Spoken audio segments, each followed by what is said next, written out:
ద్వాదశి కళ్యాణం ఎందుకు చేస్తాము? అసలు విష్ణుమూర్తికి, తులసికి కళ్యాణం ఎందుకు చేస్తాము?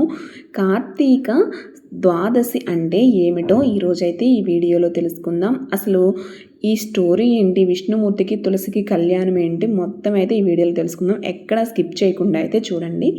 కార్తీక శుక్ల ద్వాదశి ఉత్తాన ద్వాదశి అంటారు. ఈ ఉత్తాన ద్వాదశి నాడు తులసి మొక్కకి కళ్యాణం చేస్తారు. ఈ పుణ్యదినానికి సంబంధించిన ఒక మంచి కథ అయితే ఇప్పుడు చెప్పుకుందాం. ఉత్తాన ద్వాదశి నాడు తులసి విష్ణుమూర్తికి వివాహం చేసుకున్నట్లు మనకి పురాణ కథనాలు చెప్తున్నాయి. కనుక ఈరోజు తులసి కొమ్మను వధువుగా అలంకరిస్తారు. విష్ణు స్వరూపంగా భావించి ఉసిరి మొక్క కొమ్మను తెచ్చి తులసిలో కళ్యాణం జరిపిస్తారు. కొందరు కార్తీక శుక్ల ద్వాదశి నాడు తులసి మొక్క వద్ద ఉసిరి మొక్కలను నాటుతారు. పురాణ కథనాన్ని అనుసరించి తులసి కళ్యాణం కథ ఇలా అయితే ఉంటుంది. దేవదానవులు అమృతం కోసం సాగరాన్ని మందించినప్పుడు లక్ష్మీదేవికి సహోదరిగా తులసి మొక్క పుట్టుకు వచ్చింది. అప్పుడు తులసి కూడా విష్ణుమూర్తిని ఆరాధించింది. పెళ్లి చేసుకోవాలను కలలు కంది. అయితే అప్పటికే లక్ష్మీదేవి విష్ణువుకు భార్య అయ్యుంటాడు. సహజంగానే ఆమెకి తులసి మీద మహాకోపం వచ్చింది. తన పెనిమిటికి మరో భార్య ఏమిటి అని చిరాకు పడి తులసివి నువ్వు మొక్కగా మారిపో అని శపించింది. అయితే తన పట్ల అంత ఆరాధన పెంచుకున్న తులసి ఒక మొక్కగా మారిపోవడం విష్ణుమూర్తిని ఎంతో బాధించింది. అందుకే తులసితో, తులసి బాధపడకు, భవిష్యత్తులో నీ కోరిక తప్పకుండా నెరవేరుతుంది.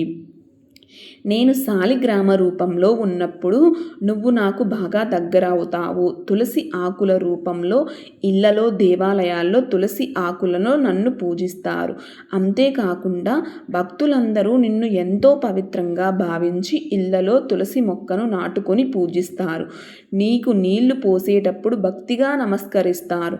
నీ ముందు దీపం వెలిగించి పూజిస్తారు. కార్తీక శుక్ల ద్వాదశి నాడు నీతో నాకు కళ్యాణం చేస్తారు. అప్పుడు నీ కోరిక తీరి సంతృప్తి చెందుతావు అంటూ ఓదార్చి దీవిస్తాడు. ఈ విధంగా తులసి మొక్కకు ఎనలేని పవిత్రత చేకూరించి తులసి మొక్కలో ఎన్నో ఔషధ గుణాలను కూడా ఉన్నాయని మనకు తెలియచేశారు. తులసి మొక్కకు మనకు ఆరాధిస్తాము కదా. అయితే ఇప్పుడు ఈ కార్తీక శుద్ధ ద్వాదశి నాడు దీపదానం వలన మనకి కలిగే ప్రయోజనాలు ఏమిటి అవన్నీ తెలుసుకుందామండి. ఒకప్పుడు వ్యాసుడు ఒక మంచి ప్రశ్న వేశాడు. ఈ విషయంని పూర్వం నారద మహాముని బ్రాహ్మణుడుగా సర్వకామప్రదములగు 2 వ్రతములు చెప్పాడు. క్షీరాబ్ది ద్వాదశి వ్రతము, క్షీరాబ్ది శయన వ్రతము అను 2 వ్రతములలో క్షీరాబ్ది ద్వాదశి వ్రతమును నీకు చెప్పేదనము విను అని వివరిస్తాడు.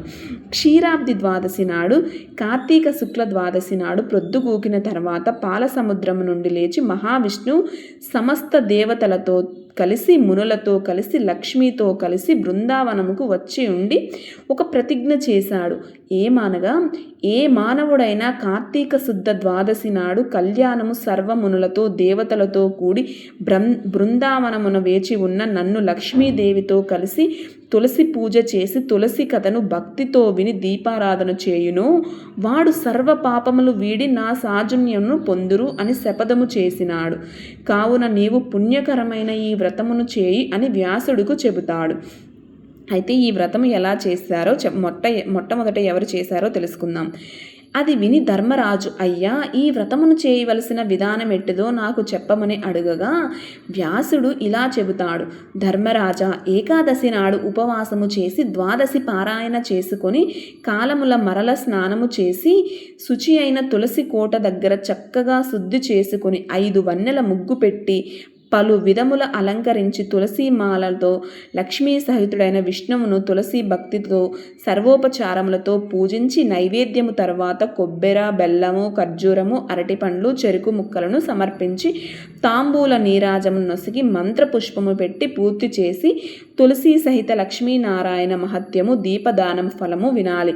అనంతరము బ్రాహ్మణులకు గంధ పుష్పము ఫలాదలొసగి తృప్తిపరిచి వ్రతమును పూర్తి చేయాలి అని వివరించారు.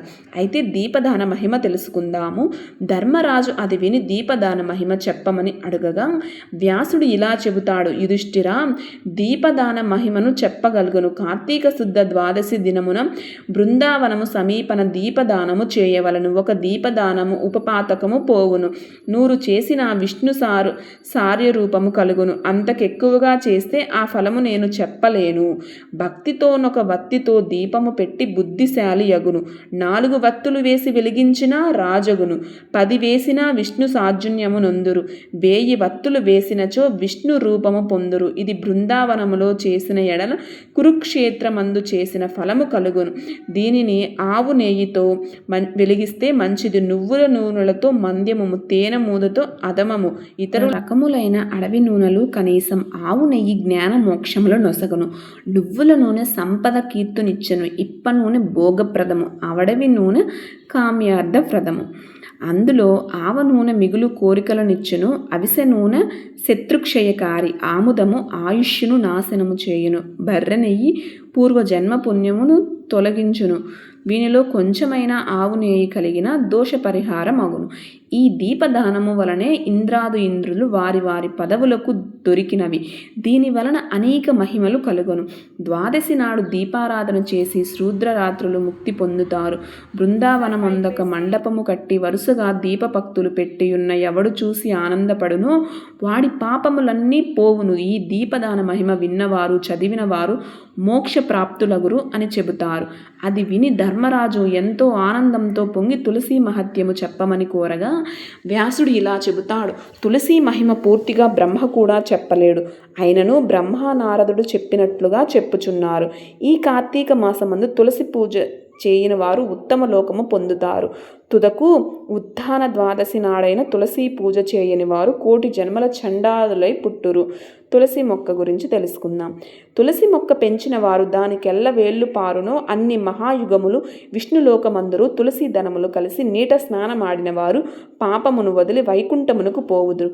బృందావనమున వేసిన వారు మహత్వము పొందురు. తులసి ఉన్న ఇంటిలో కాపురము చేయుట, తులసి తోట వేసి పెంచుట, తులసి పేరులు దాల్చుట, తులసిని తోటలో వేసి పెంచుట, తులసి పేరు దాల్చుట, తులసి దళము భక్షించుట పాపహరములు. తులసి ఉన్న చోటును యమకింకరులు రారు. యాన్మానులే అను మంత్రము పఠించు వారికి ఈ విధంగా ఎవరైతే తులసి కళ్యాణం నాడు ఈ కథ వింటారో వాళ్ళకి 1,000,000 జన్మల పుణ్యం. అదే కాకుండా ఆ విష్ణుమూర్తి, లక్ష్మీదేవి, తులసీమాత అనుగ్రహం అయితే ఖచ్చితంగా ఉంటుందండి. ఇదండి తులసీమాత విష్ణు స్వామి అయితే స్టోరీ. వీడియో నచ్చితే please like and subscribe, share.